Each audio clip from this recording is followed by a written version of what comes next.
Important questions की कड़ी में आज जो नेक्स्ट क्वेश्चन है वो है इलेक्ट्रिक डाइपोल की इक्वेटोरियल पोजीशन पे हमें इलेक्ट्रिक फील्ड इंटेंसिटी निकालनी है।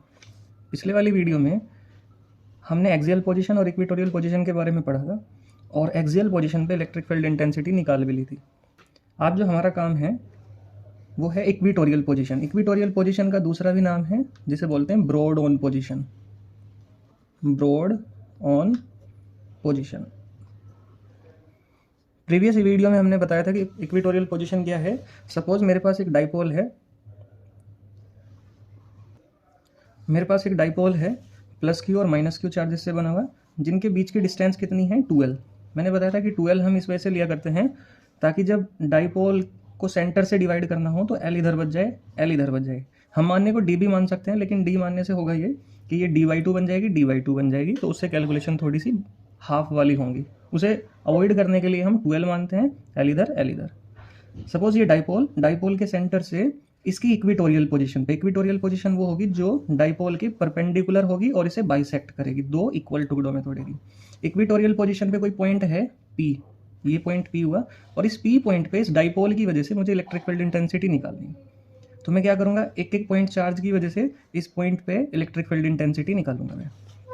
सपोज ये पॉइंट A, ये पॉइंट B, ये पॉइंट O और वो पॉइंट हो गया P।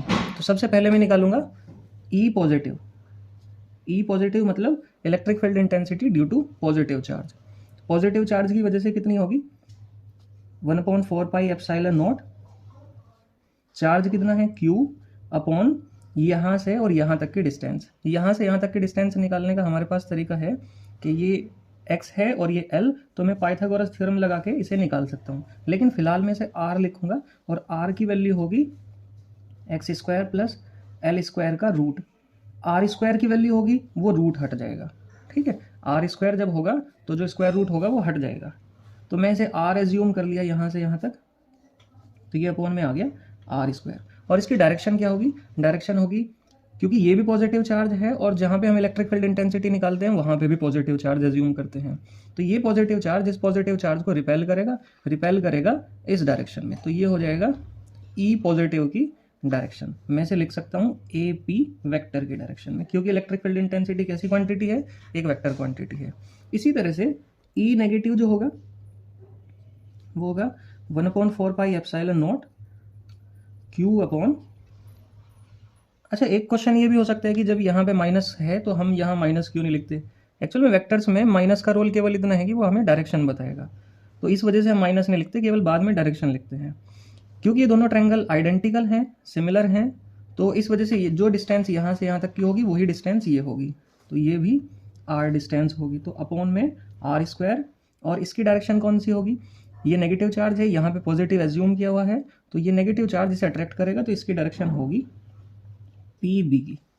अब ये E नेगेटिव वेक्टर की डायरेक्शन हुई। अब क्वेश्चन ये हुआ कि P पॉइंट पे दो वेक्टर काम कर रहे हैं, एक है E पॉजिटिव वेक्टर और एक E नेगेटिव वेक्टर। तो इन दोनों का जो मैग्नीट्यूड होगा E पॉजिटिव और E नेगेटिव, अगर ये सेम डायरेक्शन में होते तो मैंने जोड़ लेता, अपोजिट डायरेक्शन में होते तो मैं घटा लेता, जैसे मैंने एक्सियल पोजीशन में किया था। लेकिन अब ये दोनों ना तो सेम डायरेक्शन में ना ही अपोजिट डायरेक्शन में है, तो ये डायरेक्ट कैलकुलेशन तो है नहीं।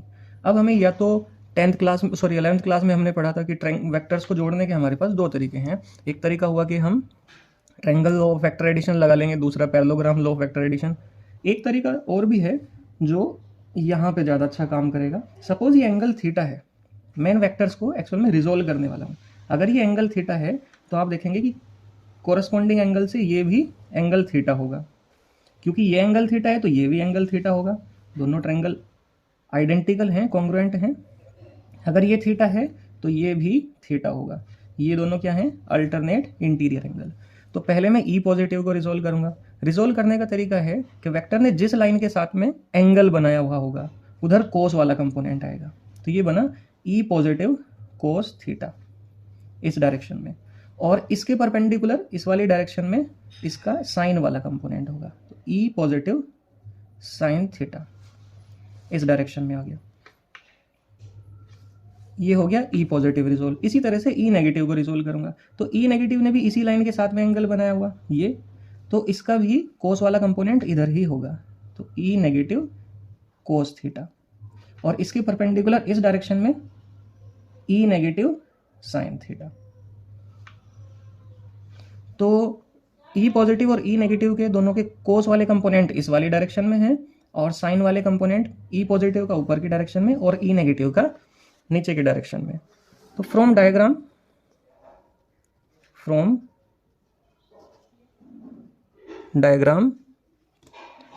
से हम देख सकते हैं कि E positive sine theta and E negative sine theta are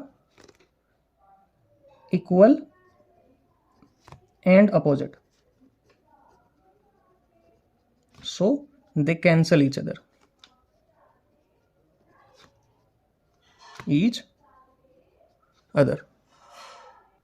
ये क्या करेंगे, एक दूसरे को कैंसिल कर देंगे। But E positive cos theta and E negative cos theta are in same direction,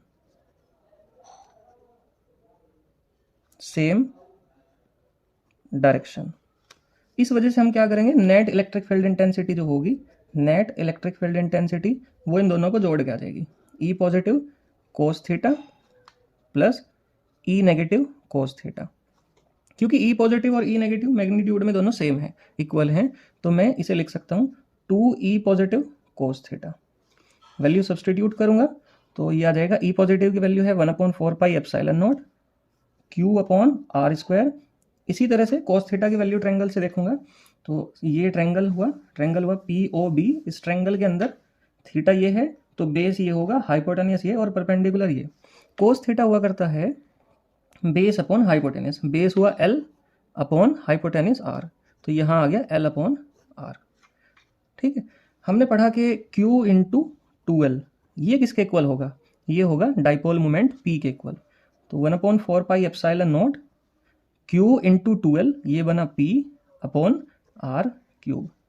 R किसके इक्वल है, सिंस R जो है वो है x square plus L square की पावर 1/2, स्क्वायर रूट का मतलब हुआ करते हैं 1/2, तो R क्यूब क्या होगा, x square plus L square की पावर 3/2, दोनों साइड का क्यूब कर दिया। क्योंकि जो डाइपोल है वो बहुत छोटा है, किसके कंपैरिजन में,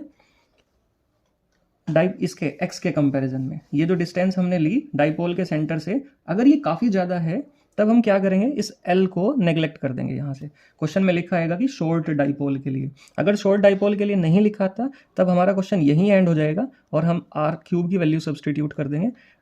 लेकिन अगर शॉर्ट डाइपोल लिखा हुआ तब हम क्या करेंगे, इस L को नेग्लेक्ट करेंगे। यहाँ से जैसे ही L को नेग्लेक्ट करेंगे तो R क्यूब बनेगा एक्स स्क्वायर की पावर 3/2, इस 2 से 2 कट जाएगा और ये एक्स क्यूब के इक्वल आ जाएगा। तो नेट इलेक्ट्रिक फील्ड इंटेंसिटी बन जाएगी हमारी, यहाँ सब्सटीट्यूट करेंगे तो 1/4 pi epsilon not P upon x cube.